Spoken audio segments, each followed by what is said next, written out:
menemukan sate ayam dan sate kambing sing wis dodolan di tahun 80-an ya ning Jalan Kemakmuran, Kota Pekalongan. Ini sate ayam sepertusuknya berapa, Pak? Apa hitungannya per porsi? Satunya 1.700, per porsi 17.000. Kalau kambing? Kambing 6.000. Kalau ini jualan dari tahun berapa, Pak, di sini, Pak? Kalau nggak salah dari tahun 80-an. Dari tahun 80-an. Ya. Tapi dari dulu di sini. Ya, di sini. Kalau buka jam berapa, Pak, di sini, Pak? Saya bukanya jam 5. Jam 5 sore. Iya. Sampai jam? Sampai paling malam jam 10, udah Jam paling malam.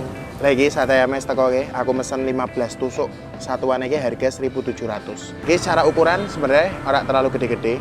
Secara ukuran standar yo. Isiannya juga ono sambel karoan bawang. Iki satene sih langsung pe ora rasa kesuwen rasane Pavivo, rasakan wis urusane kecil.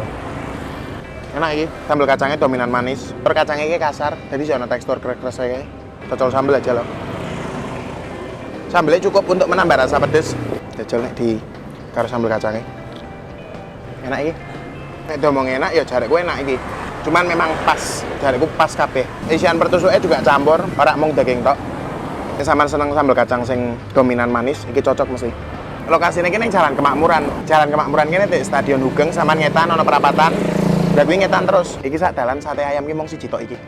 Misal sampean pengen sate ayam apa sate kambing, iki layak untuk dijajal.